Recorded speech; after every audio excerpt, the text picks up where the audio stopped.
قائم رہو ان کے لیے. چنانچہ اعلان برات کے بعد ان کی مدت معاہدہ 9 مہینہ باقی تھی. اس کی بقا کا حکم اس آیت میں دیا گیا ہے کہ وہ بھی جس طرح معاہدے پر باقی ہیں تم بھی معاہدے پر باقی رہو جب تک کہ ان کی طرف سے بدعہدی نہ ہو.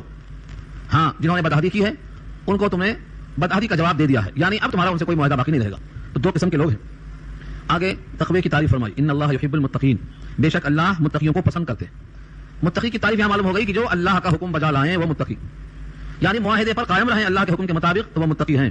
اور جو معاہدے کو خدا کے حکم کے خلاف توڑ دیں, دھوکہ دیں, بدعہدی کریں, غداری کریں, وہ گویا اللہ کے فرمان پر باقی نہیں ہے, وہ متقی نہیں ہو سکتے. تقوی ایک ایسا وسیع لفظ ہے, اکثر و بیشتر لوگ سمجھتے ہیں تقوی صرف نماز میں ہوتا. تقوی ایسی شے ہے جو قلب کے اندر ہے. التقوی ہاں ہونا دل میں ہوتا ہے. تقوی جو تقوی دل میں ہوتا ہے تو اللہ کا وہ بندہ خدا کا کوئی حکم نہیں توڑتا ہے, ہر موقع پر چھان پھٹک کر کے پاؤں آگے بڑھاتا ہے. تقوی جب قلب میں آ جاتا ہے تو جس طرح نماز میں خشوع خضوع ہوتا ہے, اس کی دیگر عبادات میں بھی وہی توجہ پیدا ہو جاتی ہے کہ خدا کا حکم پورا ہو اور رسول کا طریقہ ہمارے سامنے ہو. تو تقوی کی تعریف ہے. لہٰذا یہ متقی شخص اللہ کو پسند ہے جو اپنے معاہدے کو پورا کرتا ہے. کیف وإن يظهروا عليكم لا يرقبوا فيكم إلا ولا ذمة, کیسے معاہدہ باقی رکھا جا سکتا ہے جبکہ حالت ان کی یہ ہے. کیفا کے بعد یہ واو حالیہ ہے. کیفا کیسے ہو سکتا ہے معاہدہ باقی رکھا جائے؟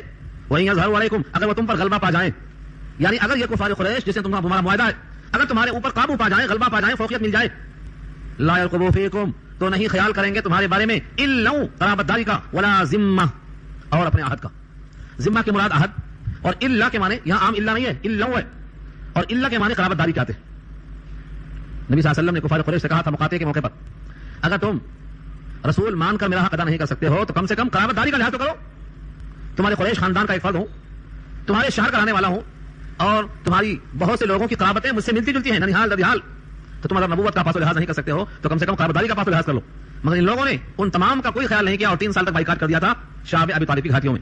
وہاں بھی لفظ الا استعمال ہوا ہے. تو الا ولا ذمہ کے معنی اگر یہ بدعہد تم پر غلبہ پا جائیں تو ان کے اندر ذرہ بھی حمیت نہیں ہے کہ وہ قرابت داری کا لحاظ کریں گے یا اپنے کیے ہوئے عہد اور معاہدے کا اکرام کریں گے. جب ان کی یہ کیفیت ہے تو ان سے معاہدہ باقی رکھا جا سکتا ہے تو کس طرح کیا شکل ہو سکتی ہے؟ یہ ہے کیفا. کیفا جیسے ہم اردو میں سوال کرتے ہیں یہ کیسے ہو سکتا ہے؟ استعجاب کے ساتھ سوال, جیسے پیچھے سن چکے ہیں آپ, کیف تکفرون باللہ, تم اللہ کا انکار کیسے کر سکتے ہو جبکہ تم مردہ تھے, تم کو زندہ کیا. کہ تم پر اللہ کا اتنا احسان ہے کہ تمہارا وجود اس کی عطا ہے, پھر تم اس مالک کا انکار کیسے کر سکتے ہو؟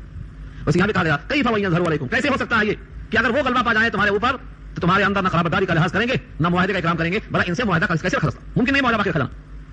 رہا ان کی باتیں, خوشکن باتیں, دلربا باتیں, میٹھی باتیں, چکنی چپڑی باتیں, زمین و آسمان کے تلابے ملا دینے والی باتیں, اس کا پول کھول دیا جو سینے کے راز سے واقف ہے. یرضونکم بافواہہم وتأبى قلوبہم واکثرہم فاسقون. اتنا کلیئر منظر کہنے میں آئے گا آپ کو, جیسے بادل پہ, آسمان پہ بادل نہ ہو تو تارے اور چاند کیسا نظر آتا ہے کھل کے, ایسا اشارہ کر دیا اللہ نے. یرضونکم, یہ تم کو خوش کر رہے ہیں, بافواہہم, اپنے منہ سے, وتأبى قلوبہم, اور انکار کر رہے ہیں ان کے دل, واکثرہم فاسقون, اور ان میں سے اکثر لوگ فاسق. کیا مطلب ہوا؟ ان کی زبان سے تعریف آ رہی ہے وہ اندر نہیں ہے. ان کی زبان ان کے قلب کی ترجمان نہیں ہے, دل میں کچھ اور ہے, زبان پہ کچھ اور ہے. یہ کس کے اوصاف ہو رہے ہیں؟ یہ اوصاف ہیں ان کے جو نبی کے دشمن ہیں, جو اسلام کے دشمن ہیں, قرآن کے دشمن ہیں, توحید کے دشمن ہیں, آخرت کے منکر ہیں, اللہ کے باغی ہیں. یہ ان کے اوصاف ہیں. سوچو آج ہم کہاں پہنچ گئے. ہمارے زمانے میں کتنے لوگ ہیں جن کا قلب جو کہتا ہے زبان وہی کہتی ہے. کن کن کی زبان ہے ان کے قلب کی ترجمان ہے؟ ذات بہت کے بولو. یہ اوصاف مسلمان کے نہیں ہو سکتے. اگر کسی کی زبان اس کے قلب کی ترجمان نہیں ہے تو اپنا نسب یہاں لا کے جوڑ لے. اور اشارہ اسی طرح کے نبی صلی اللہ علیہ وسلم نے ایک حدیث پاک میں کہا ہے, یہ حدیث آپ سن چکے ہیں, بار بار سناتا ہوں اور آپ اس کو لوگوں کو سنائیں. اگر 4 چیزیں پائی جائیں تو پکا منافق ہے, اور 4 میں سے 2 پائی جائیں تو آدھا منافق ہے, اور 1 پائی جائیں تو 1/4 منافق ہے, اور 3 پائی جائیں تو 3/4 منافق ہے. ان میں سے کوئی نہ پائی جائیں تو پکا مومن ہے. اربعون من كن فيه كان منافقا خالصا اذا اؤتمن خان واذا عاهد غدر واذا حدث كذب واذا خاصم فجر. 4 اعلان کیا نبی نے, امانت میں خیانت کرے, معاہدہ ہو تو بدعہدی کرے, بات کرے تو جھوٹ بولے, جھگڑے کی نوبت آئے تو گالی پہ اتر جائے. 4 صفتیں ہیں پکا منافق. ان 4 میں سے یہاں ایک پائی گئی ہے. وہ یہ کیا ہے؟ منافق کسے کہتے ہیں؟ نفاق کی تعریف کیا ہے؟ سورہ منافقون پارہ 28 2 رکوع پر مشتمل ایک سورت کا نام ہے. اس سورہ منافقون میں اللہ نے منافقین کے احوال بیان کیے ہیں اور وہاں نفاق کی تعریف اللہ نے خود کر دیا ہے. پھر سن لو تازہ ہو جائے. اذا جاءك المنافقون قالوا نشهد انك لرسول الله والله يعلم انك لرسوله والله يشهد ان المنافقين لكاذبون. اے نبی آپ کے پاس جب آتے ہیں منافقین تو کہتے ہیں ہم گواہی دیتے ہیں کہ آپ اللہ کے رسول ہیں. اللہ جانتا ہے کہ واقعتاً آپ اللہ کے رسول ہیں, لیکن اللہ گواہی دیتا ہے کہ یہ منافقین جھوٹ بول رہے ہیں, یعنی آپ رسول اللہ نہیں مان رہے ہیں, زبان سے بول رہے ہیں, دل سے انکار ہے. جو دل میں ہے وہ زبان پہ نہیں ہے, اس واسطے یہ منافق. تو نفاق کی تعریف کیا ہوئی؟ جو دل کے خلاف زبان چلتی جائے یہ منافقت ہے. بہت سے لوگ تعریف کر کے خوش کر دیتے, حالانکہ دل میں طنز ہوتا, دل میں تعریف نہیں ہوتی, دل میں طنز رکھ کر زبان سے تعریف ہوتی. اور اگر حقیقی تعریف ہے, حدیث پاک میں آتا ہے اس نے بھائی کو ہلاکت میں ڈال دیا, تعریف کر کے اس کے نفس کو موٹا کر دیا, مٹی ڈال دو منہ میں اس کی. اگر کوئی تعریف کرتا ہے تو اس کے منہ میں مٹی ڈال دو, کیونکہ مٹی ڈال دینے سے تعریف کرنا بند کر دے گا اور تمہاری ہلاکت کم ہو جائے گی, ورنہ تعریف کر کر کے نفس کو اتنا موٹا کر دے گا کہ ہلاک ہو کے رہے گا. تو زبان وہی کہے جو دل میں ہو, اس کی پابندی کرنا ہے, کیونکہ یہ صفت ان کی ہے جن پر عتاب نازل ہوا اللہ کی طرف سے. یرضونکم بافواہہم, یرضونکم راضی کر دیتے ہیں تمہیں, خوش کر دیتے ہیں تمہیں, مسرور کر دیتے ہیں تمہیں, بافواہہم, افواہ فوہن کی جمع ہے, فوہن کے معنی منہ, افواہن اپنے اپنے منہ سے خوش کر دیتے ہیں بول بول کے. وتابا قلوبہم, تابا ابا یابا کے معنی انکار کرنا, ابا واستکبر ابلیس کے بارے میں آیا ہے. وہ صرف تابا, یہ تابا فعل مضارع, انکار کر رہے ہیں ان کے دل, اور اس انکار کر دینے کی وجہ سے زبان سے جو کہتے چلے جا رہے ہیں اور دل ان کا مطمئن نہیں ہے. اللہ خود کہتے ہیں حکم لگا دیا, واکثرہم فاسقون, ان میں سے اکثر فاسق ہیں, اس بات پہ عمل کر رہے ہیں. اگر مومن ہوتا تو یہ عمل اس سے نہیں ہو سکتا. واکثرہم فاسقون, سوال یہاں یہ ہوتا ہے کہ وہ اکثرہم کیوں کہا, کلہم کہنا چاہیے تھا, کل کے کل فاسق ہے نہیں. رب کریم انصاف فرماتے ہیں, عدل فرماتے ہیں. شارحین لکھتے ہیں کہ ان میں سے بعض لوگ اچھے ہیں مگر اچھوں کی تعداد کم ہے, برے غالب آ کر اپنا فیصلہ نافذ اور مسلط کر دیتے ہیں.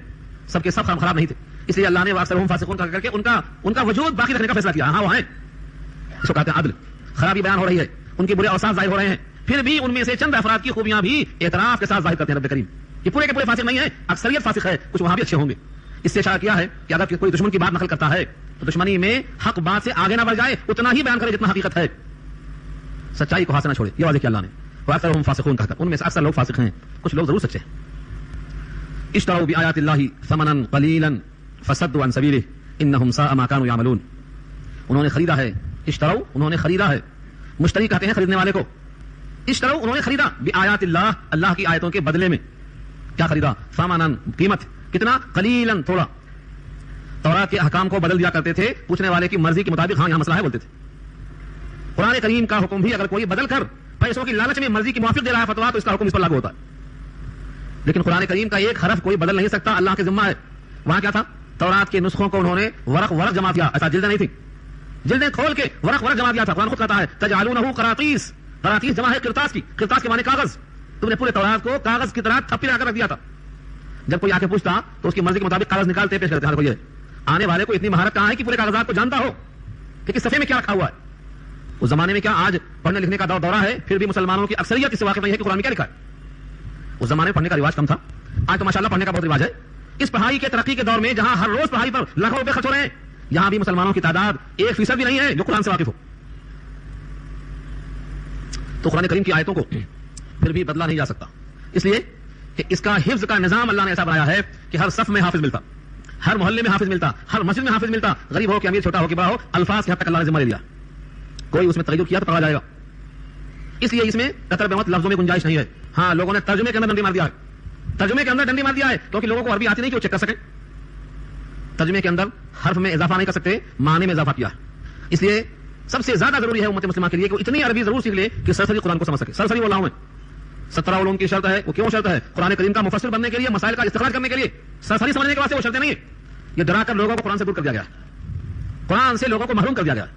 قرآن کریم سمجھنے کی کتاب ہے, قرآن موعظت ہے, قرآن رحمت ہے, قرآن ہدایت ہے, قرآن شفا ہے, قرآن میں تفصیل ہے, قرآن میں اللہ کی مرضیات ہیں. اس میں جو کچھ ہے وہ سچ ہے, اس میں جو نہیں ہے وہ شخص سے بالاتر نہیں ہے. قرآن کریم سے لوگوں کو محروم کر دینا بڑی خیر سے محروم کر دینا ہے. اس آیت میں کیا کہا گیا؟ انہوں نے آیتوں کے بدلے میں تھوڑا سا مول خریدا. مثلا کوئی زانی آ گیا, اس نے کہا میں نے زنا کیا ہے, سزا کیا ہے؟ سنگسار ہے سزا, اس کو معلوم ہے, لیکن پھر بھی مسئلہ پوچھ رہا ہے.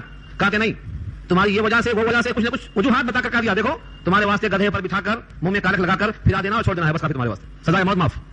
یہ کیا ہے؟ یہ ہے اشتراء بآیات اللہ. اس طرح سے وہ اللہ کے احکام کے بدلے میں تھوڑا سا مول لیتے تھے. ابھی 2 دن پہلے میں گیا تھا, یہاں سے قریب میں وقار آباد, وہاں سے آگے گاؤں میں گیا تھا. کچھ لوگ مجھے لے گئے تھے, ایک نکاح وہاں ہوا, نہ لڑکی کا باپ, نہ لڑکی کا بھائی, نہ لڑکی کا ماموں, نہ لڑکی کا دادا, کوئی بھی نہیں. ایک صاحب لائے اور 2-4 لوگوں نے بیٹھ کر گھر میں نکاح پڑھا دیا. جبکہ اس دولہے کا حال یہ ہے کہ اس کے 4-5 لڑکے لڑکیاں ہیں, اور بعض لڑکا میں سمجھتا ہوں 15 سال سے بڑا ہے. میرے بعد آگے بولتا قوم کا یہ حال ہے, قاضی کا یہ حال ہے. قاضی صاحب کو یہ نہیں معلوم کہ کوئی لڑکی اپنا نکاح خود سے اگر کرتی ہے تو وہ باطل ہے. دل پہ ہاتھ رکھ کے سوچو, اگر میری لڑکی جائے ایسا کسی کے پاس نکاح پڑھ لے تو دل کیا کہے گا آپ کا؟ دل پہ ہاتھ رکھ کے سوچو. قاضی صاحب کو چاہیے کہ پیسوں کی لالچ میں ایسا نکاح نہ پڑھائے, مگر وہی ہے پرانی خرابی چلی جا رہی ہے. نکاح پڑھا دیا, قاضی کے پاس جا کے ملے, قاضی صاحب نے کہا کہ ٹھیک ہے اس نکاح کو کینسل کر دیں گے. ارے نوبت کیوں آئی کہ کینسل کیا جائے؟ بعد میں کینسل ہوا نہیں ہوا واللہ عالم, چلے آئے بول کے اپنا فرض پورا کر کے آ گئے.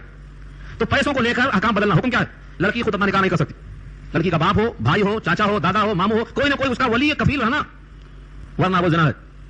حدیث پاک کے الفاظ پر امام شافعی بات کرتے ہوئے نوٹ کراتے ہیں ایما امرأۃ نکحت نفسها بغیر اذن ولیها فنکاحها باطل باطل باطل. حضور پاک کے ارشاد نے 3 بار باطل کر رہا ہے. کیوں زور دیا حضور نے؟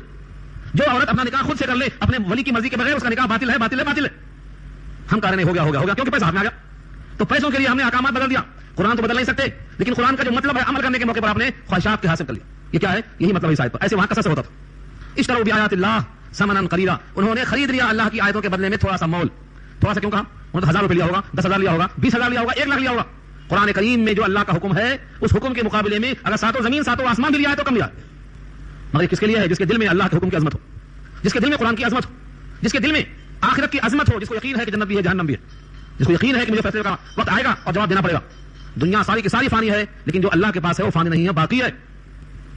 تو اگر ہم کو سب مل جائے 7 زمین 7 آسمان اس میں جو کچھ ہے سب مل جائے لیکن ہم تو فانی ہونے والے ہیں. 50 سال 100 سال کے بعد ہم تو ختم ہونے والے ہیں. تو ہمارے حق میں زمین ختم نہیں ہوگی مگر زمین کے حق میں ہم ختم ہو جائیں گے.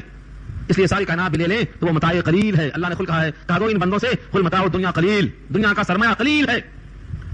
لیکن اس کے باوجود لوگ احکامات میں ہیرا پھیری کرتے تھے. اس امت کا تحفظ کیا ہے الفاظ کی حد تک, لیکن جس کے دل میں قرآن کی عظمت نہ ہو, احکامات کی عظمت نہ ہو, پیسوں کا فقیر ہو, اس کے لیے کوئی چیز حرام حلال نہیں ہو, جو چاہے کر لیتا. اس آیت نے بڑی سختی کے ساتھ ان کے حالات کو پیش کیا ہے. انہوں نے خریدا ہے اللہ کی آیتوں کے بدلے تھوڑا مول. فصدوا عن سبیلہ, بس روکا ہے انہوں نے اللہ کے راستے سے. کس کس کو روکا ہے, کیسے کیسے روکا ہے؟ اسے پہلے دسنا چکا تھا کہ صلح حدیبیہ کے موقع پر خود حضور صلی اللہ علیہ وسلم کو روکا کفار قریش نے, جبکہ آپ کے ساتھ 1400 صحابہ تھے. کہا آپ عمرہ نہیں کر سکتے. یہ کیا ہے؟ روکنا ہے. کیوں روکا انہوں نے؟ کیا حق پہنچتا ہے؟ اللہ کے گھر سے اللہ کے بندے کو روکنے کا حق کس کو ہے؟ یہ سراسر ظلم و زیادتی ہے. لیکن جب آدمی بک جاتا ہے تو زیادتی اس کو محسوس نہیں ہوتی. آج بھی کتنے مسلمان ہیں جو بک گئے. ان کے بک جانے کی وجہ سے اسلام میں جو چیز حرام ہے اس کا وہ ارتکاب کر رہے ہیں. بکنے کی بنا پر ان کو خبر نہیں ہے. کتنے لوگ ہیں عقیدہ کیا چیز ہے نہیں معلوم, آخرت کیا چیز ہے نہیں معلوم. ان کے ابا نے مسلمان نام رکھ دیا تھا, وہی باقی پڑا ہے.